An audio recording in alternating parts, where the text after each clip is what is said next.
दोस्तों, शुभमन गिल से अंग्रेजों को इतनी नफरत। भरे मैदान मैनचेस्टर में भारत के इस कप्तान को बू किया गया। मतलब उन्होंने ऐसा क्या कसूर कर दिया है, उन्होंने क्या ऐसी गलती कर दी है। दरअसल होता यह है दोस्तों कि जायसवाल जैसे ही आउट होकर जाते हैं, शुभमन गिल उधर से आते हैं पूरे मूड में, बैट हिलाते डुलाते, और उधर मैदान के स्टैंड्स में बैठे तमाम अंग्रेज दर्शक उन्हें बू करते हैं। मतलब समझते हैं ना आप इसका मतलब कि हम आपसे नफरत करते हैं। इतनी नफरत। भाई किसी को थप्पड़ मार दिया था क्या शुभमन गिल ने? शुभमन गिल ने सिर्फ एक काम किया था कि अंग्रेजों की खेल भावना पे सवाल उठाया था। सवाल उठाना वहां पे लाजमी था, क्योंकि आप जानते हैं लॉर्ड्स टेस्ट की दूसरी पारी में अंग्रेजों को जब 2 ओवर खेलने थे शाम को, बुमराह और सिराज के ओवर्स खेलने थे, तो वहां पे 1.5 मिनट लेट से अंग्रेज ओपनर आए थे, क्राउली और बेन डकेट।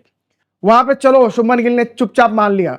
फिर जब उन्होंने नौटंकियां उनकी बढ़ गई कि बॉल जरा सी पैड पे लगी और वो दिखाने लगे कि फिजियो बुलाओ फिजियो बुलाओ, तो उन्होंने ठीक ठाक तब तलखी में शुभमन गिल ने उनसे पूछा था कि दिखा तो दो अपना खेल भावना, अपना साहस तो दिखाओ। उन्होंने एग्जैक्ट वर्ड्स जो बोले थे कि शो सम।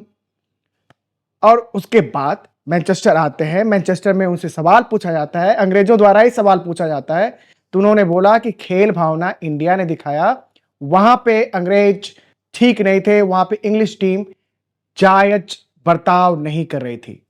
सिर्फ इतना भर उन्होंने बोला। उसके बाद वो जैसे आज मैदान पे आते हैं, यार अंग्रेज दर्शकों ने भू किया।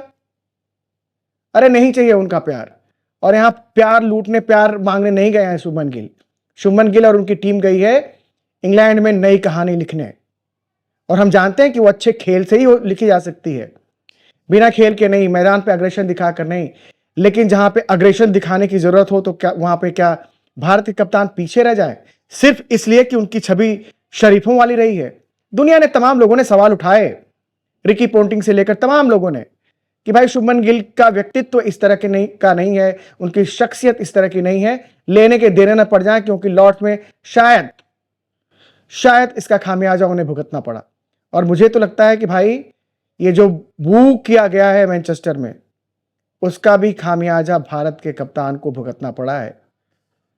वाकई उनकी शख्सियत ऐसी नहीं है जहां पे वो हेड ऑन लेते हो या फिर वो उंगली दिखा दें।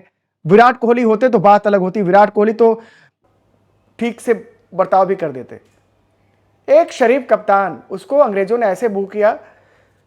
चलो वो उनकी गलती थी, जिस बॉल पे वो आउट हुए, बेन स्टोक्स की वो बॉल, उन्होंने शॉट ऑफर नहीं किया, लेकिन स्कोर उस समय शुभमन गिल का सिर्फ 12 रन था। मतलब उस इंसिडेंट के बाद, लॉर्ड्स में उस इंसिडेंट के बाद भाई उनके बल्ले से रन नहीं बने। जहां इंडिया को सबसे ज़्यादा ज़रूरत थी लॉर्ड्स में, उस पारी में भी नहीं बने। यहाँ पे सब कुछ ठीक ठाक चल रहा था। पहले विकेट के लिए भाई 94 रनों की साझेदारी भी हो गई थी, लेकिन उसी सेशन में भारत ने 3 विकेट खोल दिए। केएल राहुल, यशस्वी जायसवाल और शुभमन गिल भी। चौथा विकेट भी गिर जाना था अगर साई सुदर्शन का कैच वहाँ पे जेमी स्मिथ ने ले लिया होता। खैर बच गए वहाँ पे।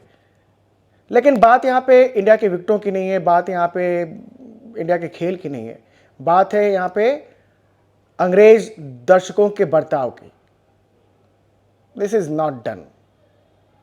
यार कहलाते हो दुनिया की मोस्ट डेमोक्रेटिक कंट्री की, हर नस्ल, हर जाति, हर धर्म के लोगों को आप कबूल करते हो, बहुत डेमोक्रेटिक हो, बहुत लोकतांत्रिक हो, और एक वाक्य, एक शब्द क्या निकला भारत के कप्तान के मुंह से, जो कि उन्होंने जायज बात की कि खेल भावना की कमी थी वहां पे। इतनी भर बात मिर्ची की तरह चुभ गई। कम ऑन यार, कम ऑन। देख लो दोस्तों, अंग्रेजों का डबल स्टैंडर्ड। हाँ, लेकिन इंडिया को सावधान रहना है कि ऐसा कुछ ज़्यादा ना हो जाए कि हमारा खेल बिगड़ता जाए, क्योंकि उस घटना के बाद खेल सुधरा नहीं है। इसलिए थैंक यू वेरी मच दोस्तों। अगले वीडियो में मिलते हैं। प्लीज़ चैनल को सब्सक्राइब करते हुए जरूर चलिएगा, कमेंट करते हुए जरूर चलिए। इस शुभमन गिल के साथ जो हुआ है, क्या कोई भी इसको जायज ठहरा सकता है? नमस्कार, बाय बाय।